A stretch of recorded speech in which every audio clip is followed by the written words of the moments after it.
that's it. आज्ञा ऐसा शब्द है जिसके अंदर सब, इससे कुछ न्यारा है जिसे बतावें रब।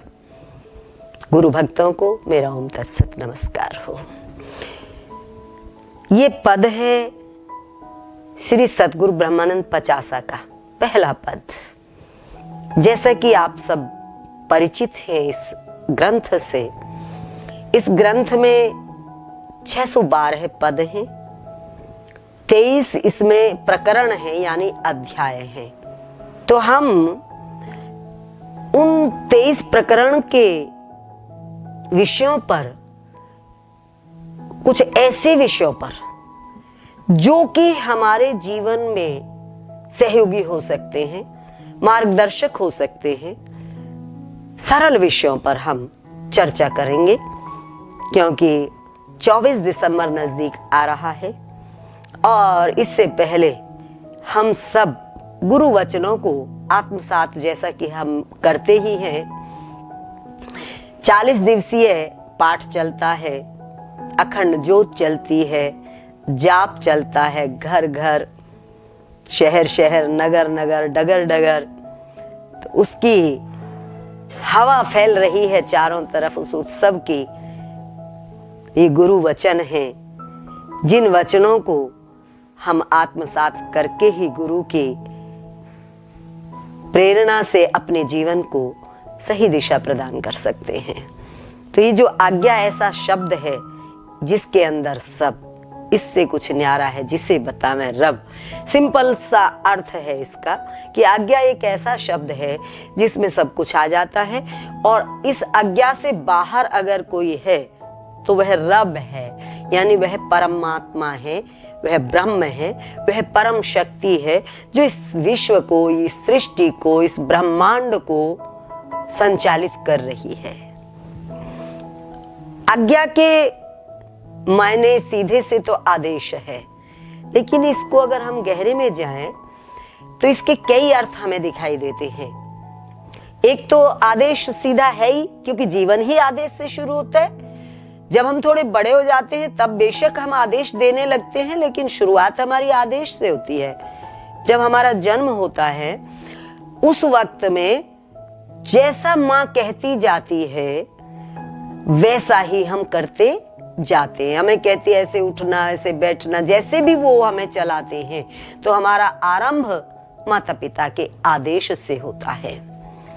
फिर हमें विद्यालय में एडमिशन लेते हैं, तो विद्यालय में जब हमारा एडमिशन होता है तो वहां हमें आदेश मानना होता है, वहां के नियमों का पालन करना होता है, और जो आदेश वहां के होते हैं, हमारे आचार्यों के, हमारे शिक्षकों के, उन आदेशों का पालन करके हमारी विद्या शुरू होती है। इसके बाद हमारे जीवन का एक ऐसा मोड़ आता है जहां हम सदगुरु की शरण में जाते हैं। तो सदगुरु जो हमें कहते हैं, हम उनकी आज्ञा का पालन करते हैं, और आज्ञा पालन करके फिर हम भजन, ध्यान, साधना में लग जाते हैं। ये बिल्कुल साधारण सा विषय है आज्ञा का, आदेश का। और अगर जीवन में इसको पूरी तरह से देखें तो ये आदेश हर जगह हमें मानना पड़ता है। कहीं कोई हमारा मानता है और कहीं हमें किसी और का मानना होता है, तब जाके हमारा जीवन चलता है। कहीं हम आदेश दे रहे हैं और कहीं कोई हमको आदेश दे रहा है। तो आज्ञा ऐसा शब्द है जिसके अंदर सब, इससे कुछ न्यारा है जिसे बतावें रब। ये तो हमारे व्यावहारिक जीवन का विषय रहा। अब इसको हम, इस आज्ञा शब्द को हम लेकर चलते हैं आध्यात्मिक जीवन में। आध्यात्मिक जीवन में हमारा जो ये आज्ञा शब्द है, इसका संबंध हमारे तीसरे नेत्र से है। हमारे मस्तक के बीच में एक स्थान है जिसे आज्ञा चक्र कहते हैं। 6 चक्र हैं हमारे शरीर में, 7 चक्रों की भी बात आती है, लेकिन मूल 6 चक्रों की बात आती है। 6 चक्र गुरुजी ने भी अपने ग्रंथ में इसका वर्णन किया है। 5 कोश 6 चक्कर तोड़ो इनको ध्यान से। यानी 6 चक्र हैं जो ध्यान के द्वारा जिनको हमें खोलना होता है। तो उसमें ये 6ठा चक्र है आज्ञा चक्र। तो आज्ञा चक्र है जिसे तीसरी आंख भी कहते हैं, त्रिनेत्र भी कहते हैं, भ्रकुटी भी कहते हैं जिसको।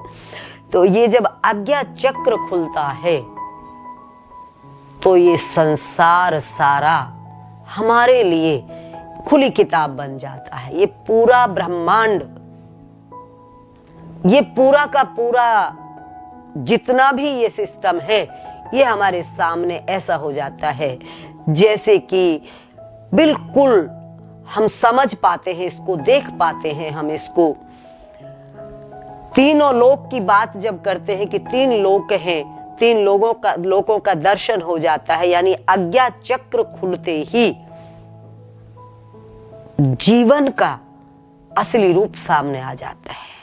तो ये आज्ञा चक्र पहले अर्थ में भी इस आज्ञा का मतलब है कि आज्ञा ऐसा शब्द है जिसके अंदर सब, इससे कुछ न्यारा है जिसे बतावे रब।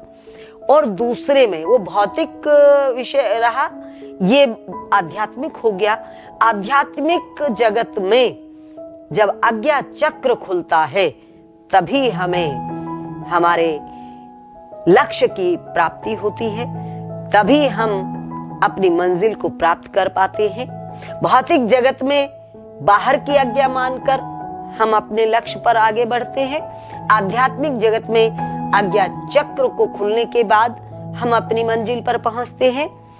और तीसरा इसका अर्थ हम ले सकते हैं, हमारी जो लिपि है, हिंदी की देवनागरी लिपि, हिंदी और संस्कृत की, जिसमें सारे शास्त्र लिखे गए हैं, वो सारे के सारे शास्त्र जिस व्यंजन और स्वर के द्वारा लिखे गए हैं, उनको भी अगर हम देखें तो अ से शुरू होते हैं और ज्ञ पे खत्म होते हैं, जय पे खत्म होते हैं। आज्ञा यानी पूरे के पूरे शास्त्रों की रचना आज्ञा के भीतर आती है, इन्हीं व्यंजन और स्वर के भीतर आती है। इन्हीं शब्दों से, इन्हीं अक्षरों से इनका निर्माण होता है, इनकी रचना होती है। तो ये आज्ञा शब्द अपने आप में अद्वितीय है। और मुझे ऐसा लगता है कि पूज्य गुरुदेव ने इस आज्ञा शब्द को जब लिया है तो इसमें उनका कहीं ना कहीं इससे भी ज्यादा कोई गहरा अर्थ हो सकता है, आशय हो सकता है कि हम वहां तक ना समझ पा रहे हों, लेकिन जितना हम समझ पा रहे हैं इसमें भी हमें लगता है कि उन्होंने हमें एक बहुत बड़ा संदेश दिया है, बहुत बड़ा संकेत किया है। और अगर और इसको दूसरे ढंग से देखें, इसका एक अर्थ और भी हम कर सकते हैं, अनुशासन। यानी ये पूरी सृष्टि एक अनुशासन में चल रही है, ये पूरी प्रकृति एक अनुशासन में चल रही है। पिंड से लेके ब्रह्मांड तक हमारे शरीर का भी अपना एक अनुशासन है। हमारे कहते हैं 72 करोड़ 72 लाख और अधिक है नाड़ी, इड़ा पिंगला सुषुम्ना। अब ये इतनी नाड़ियां इस शरीर में चल रही हैं और ये नाड़ियां एक सिस्टम से चल रही हैं। इतने तंत्र शरीर में चल रहे हैं, पाचन तंत्र देखिए आप, ऐसा कहते हैं कि कितना ही विज्ञान तरक्की कर ले पर कोई भी ऐसा विज्ञान, कोई ऐसा चमत्कार नहीं कर सकता कि कोई ऐसी कारखाना बना दे, ऐसी फैक्ट्री बना दे जिसमें रोटी का खून बन जाए, जिसमें सब्जी डालो तो खून बन जाए। ये शरीर के अंदर है, ये एक सिस्टम से चल रहा है। शरीर की तरफ देखें तो उसमें भी एक अनुशासन है, एक सिस्टम है। ब्रह्मांड की तरफ देखें, प्रकृति की तरफ देखें, सूर्य अपने समय पर निकलता है, चांद अपने समय पर निकलता है, निकलना छिपना, पृथ्वी अपने चक्र काटती है, सूर्य अपने चक्र काट रहा है, सौर मंडल, जो इसमें हम अगर पूरा अपना ध्यान देते हैं तो सिस्टम, इतना बड़ा सिस्टम, तो इसको भी हम समझ सकते हैं। कहने का अर्थ यही होगा कि ये पूरा सिस्टम ही, अपने से शुरू करो चाहे दूसरे से शुरू करो, चाहे जीव ब्रह्म प्रकृति, इन तीनों को ले लो, जीव को देखो उसमें भी अनुशासन आज्ञा, प्रकृति को ले तो वहां अनुशासन वहां सिस्टम, और ब्रह्म को लो, ये जीव ब्रह्म प्रकृति ये ब्रह्म का सिस्टम है जो इन दोनों को चला रहा है। ब्रह्म इससे निर्लिप्त है, इससे अलग है। तो हम इस पद को आत्मसात करते हैं।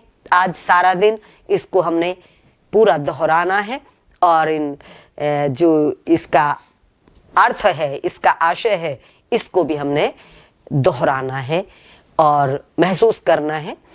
आज्ञा ऐसा शब्द है जिसके अंदर सब, इससे कुछ न्यारा है जिसे बतावें रब। ओम तत्सत।